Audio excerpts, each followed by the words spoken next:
సంక్రాంతి శుభాకాంక్షలు. నేను ఇంట్లో ఉండి చేయటమే కానీ ఇట్లా బయట తీసుకొని మాట్లాడటం నాకు అంత అలవాటు లేదు. ఏమనుకోవద్దు తప్పుగా మాట్లాడితే. అందరూ ముగ్గులు చాలా బాగా వేశారు. ఫస్ట్, సెకండ్, థర్డ్ సెలక్షన్ చేసామని ఎవరు తప్పుగా ఫీల్ అవ్వకండి, మమ్మల్ని ఏమనుకోకండి. ఎవరు వేసింది కూడా మాకు తెలియదు, మేము నెంబర్లే చూసాము. ఎవరు ఏ ముగ్గు వేసారనేది మేము ఫేసులు కూడా చూడలేదు. మళ్ళీ ఎవరన్నా ఫీల్ అవుతారేమోనని ఎవరు తప్పుగా భావించకండి. అందరి ముగ్గులు బాగున్నాయి, చాలా బాగా వేశారు అందరూ. ప్రతి సంవత్సరం ఇట్లానే కంటిన్యూ అవ్వండి. మన సంక్రాంతి పండుగ బాగా చేసుకోండి.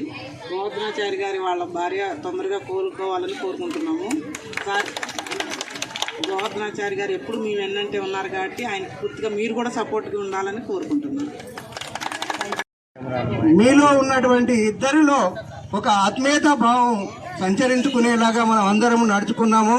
ఇదే విధంగా ఎప్పుడు కూడా నేను ఉన్నంత కాలము మీ మధ్యలోనే ఉంటా. మీకు ఏ విషయంలోనైనా ఎక్కడ కూడా తగ్గను. ఖచ్చితంగా మా బిఎల్ఆర్ అన్నగారు అయితేనేమి, మాకు వేణుగోపాల్ రెడ్డి అన్నగారు అయితేనేమి, మాధవక్క అయితేనేమి, అందరూ ప్రతి ఒక్కరూ అందరూ కూడా నాకు పూర్తి సహకారం అందజేస్తున్నారు. ఇటు శేఖర్ రెడ్డి అన్న గారు, చిలుకూరు బాలు గారిని కూడా రమ్మన్నాను కానీ వారు రాలేకపోయారు. ఈరోజు ఎమ్మెల్యే గారు వేరే ప్రోగ్రాం ఉండి రాలేకపోయినరు. ఖచ్చితంగా మన హనుమాన్పేటను 48 వార్డులలో ముఖ్యమైనటువంటి రీతిలో వారి హృదయాలలో చెరగని ముద్ర పడేలా మీరందరూ కూడా కలిసిమెలిసి ఆత్మీయత భావంతో ఉండాలి. ఇదే విధంగా ప్రతి కార్యక్రమంలో మీరందరూ పాల్పంచుకోవాలి. మన మధ్యలో ఉన్నటువంటి మంచి అనుబంధాన్ని 48 వార్డులో కూడా కొనియాడేలా మీరందరూ నాకు సహకరించాలని చెప్పి నా మనస్ఫూర్తిగా కోరుకుంటున్నాను. ఈ నూతన సంవత్సరం సంక్రాంతి పండుగని గొప్పగా జరుపుకోవాలని సంస్కృతి సాంప్రదాయాలకు నిలయమైన మన ముగ్గుల పోటీని, ఎందుకంటే మన ఇంటి ఆడపడుచులకి ఈ పండగ ఎంతో గౌరవప్రదమైంది. అది కూడా కాకుండా ముగ్గులంటే అందరి ఆడపడుచులకు చాలా ఇష్టంగా ఉంటాయి. ఇష్టమే కాదు, ఎందుకంటే ఆడపడుచులు ఎవరైతే ఇంటి ముంగల ముగ్గేస్తారో వచ్చే అతిథులకు కానీ ఆ ఇంటి కుటుంబ సభ్యులకు కానీ ఆనందంగా ఐశ్వర్యాలతోటి వాళ్ళు ఎప్పుడు ఎల్లప్పుడు కూడా ఆనందంగా ఉంటారు. ఎందుకంటే గారు ఎంతో ఆనందంతో నిర్వహించేవారు.